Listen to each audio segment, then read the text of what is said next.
महू में हुए घटनाक्रम को लेकर अब सियासत का सिलसिला शुरू हो चुका है, जहां राजनीतिक दलों के नेता पीड़ितों के परिजनों से मुलाकात करने पहुंच रहे हैं।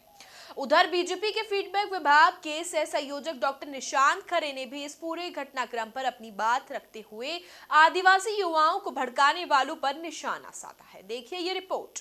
महू में हुए घटनाक्रम पर सियासत का सिलसिला। डॉक्टर निशांत खरे ने घटनाक्रम पर रखी अपनी बात। आदिवासी युवाओं को भड़काने वालों पर साधा निशाना। महू में कुछ दिन पहले युवती की मौत का मामला सामने आया था, जिसके बाद हुए प्रदर्शन में गोली लगने से युवक की मौत हो गई थी। वहीं अब इस मामले पर लगातार सियासत का सिलसिला जारी है, जहां अलग अलग दलों के नेता पीड़ितों के परिजनों से मिलने पहुंच रहे हैं।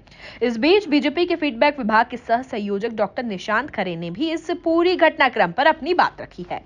देखिए, ये बहुत लंबे समय से कार्य करने की प्रणाली चल रही है। किसी भी एक मुद्दे को पकड़ते हैं, उस मुद्दे में कोई छोटी मोटी बात को पकड़ते हैं, फिर उसको लेकर हल्ला गुल्ला शुरू होता है। बहुत सारी चीज़ें ऐसी हैं जो सिर्फ लॉ एंड ऑर्डर के कारण होती हैं, कानून के कारण होती हैं। एक व्यक्ति ने दूसरे व्यक्ति की हत्या कर दी, इसमें या अटैक कर दिया, इसमें बताइए कौन जात पूछ कर करता होगा।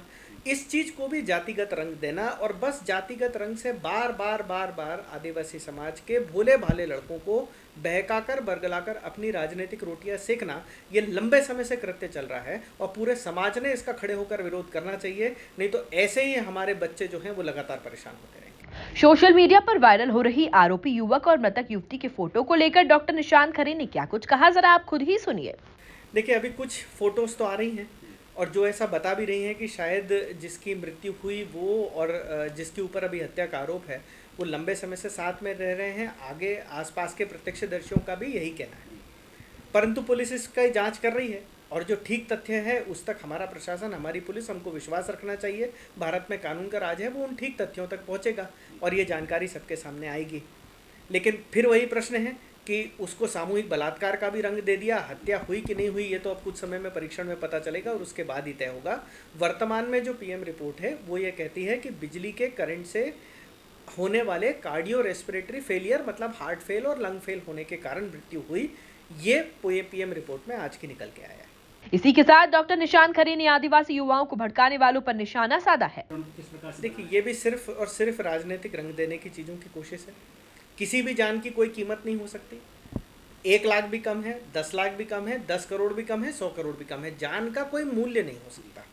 वो तो सिर्फ परिस्थितियों को देखते हुए जो न्याय सम्मत, विधि सम्मत जो चीज़ें तय होती हैं उसके आधार पर कुछ घोषणा की जाती है, परिवार की मदद करने की नीयत से, भावनात्मक नीयत से, और जो तार्किक रूप से सही है वह चीज़ें की जाती हैं। लेकिन जिस तरीके के कृत्य सुनाई दिए कि कांग्रेस के लीडर एक वहाँ बैठकर कह रहे थे कि ये चेक फाड़ के फेंक दो, हमारी सरकार आएगी तो हम इससे कई गुना ज़्यादा का चेक देंगे, ये कुल मिलाकर बस यही दिखाता है कि अब वे राजनीति के लिए कुछ भी करने को तैयार हैं और समाज का, आदिवासी समाज का उससे कोई भी नुकसान होता हो उससे उनको कोई फ़र्क नहीं पड़ता। और आने वाले समय में जैसे जैसे चुनाव नज़दीक आएगा, मुझे डर है कि ये चीज़ें और ज़्यादा बढ़ेंगी। कुल मिलाकर देखा जाए तो महू में हुए घटनाक्रम को लेकर अब सियासत का सिलसिला तेज हो चुका है, जहां बीजेपी और कांग्रेस दोनों ही दलों के नेता पीड़ितों के परिजनों से मुलाकात करने पहुंच रहे हैं। उधर बीजेपी के फीडबैक विभाग के सह संयोजक डॉक्टर निशांत खरे ने भी इस पूरी घटनाक्रम पर अपनी बात रखते हुए आदिवासी युवाओं को भड़काने वालों पर निशाना साधा है। Bureau report, MP news, Mhow.